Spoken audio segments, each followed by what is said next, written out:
First of all, thank you very much for the opportunity to talk about mutual values and prosperity in Middle East in these really extraordinary days of COVID-19. When we look at Middle East, on the one hand, Middle East is the intersection of commercial air and sea travel between the other key regions.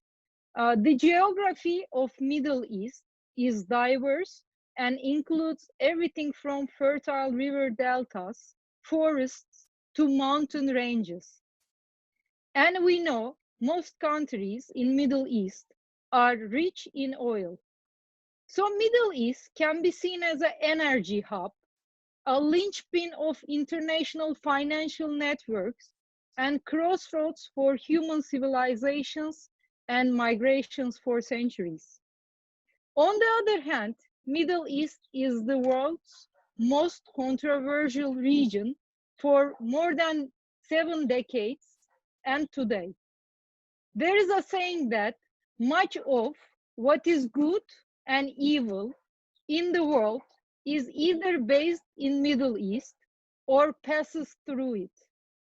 If we have a closer look at the general picture of the Middle East before COVID-19, what we see is wars in Iraq and Afghanistan, the ongoing conflict between Palestine and Israel, the unsolved quarrel in Kashmir, the recent clash of powers between Saudi Arabia and Qatar.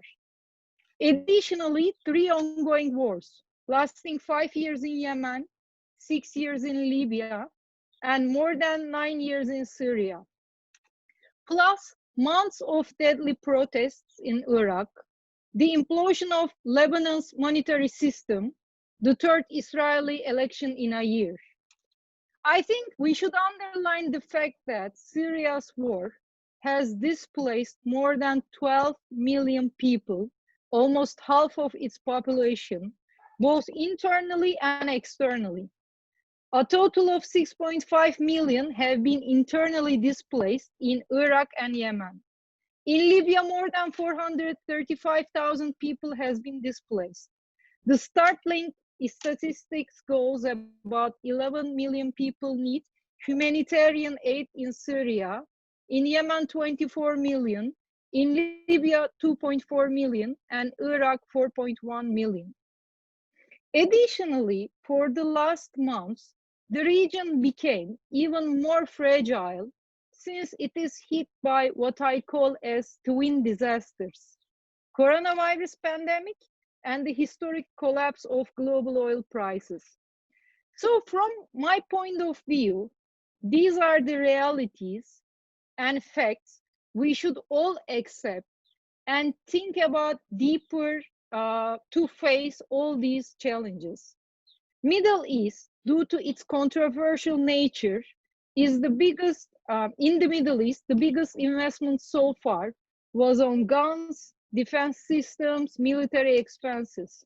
In other words, security has been the biggest concern. Building higher walls, I think, was the upgoing trend for many years and decades. Yet maybe we should be thankful to COVID-19, which made us understand again that none of these walls are high enough and protective enough, even against one unseen virus, since it threats and threatens the oil-rich billionaire and the refugee in the same way and almost equally. No matter what status, religion, gender, ethnicity we have, we are all the same. Therefore, the journey to mutual values and prosperity in Middle East, from my point of view, starts when we leave ambitions, when we end looking down one another, when we stop counting how rich, wealthy people, countries, and nations are. I think instead of building walls, it's time to build bridges from heart to heart. It's time for empathy, time for peace, time for making investments in health, education, technology. Women and youth should take actor roles in all these processes. Therefore, we should be working to preserve the plurality and diversity of the Middle East. We should be advocating the prosperity, peace, and security for everyone, for every human being, remembering that we are all equal under one God. In this journey, we should include people of different faiths and embrace fact-based, respectful dialogue, mutual recognition, and cooperation to promote justice in Middle East through the advancement of educational, cultural, and social ties in our local communities and in the global communities. Our dream should be promoting unity and peace.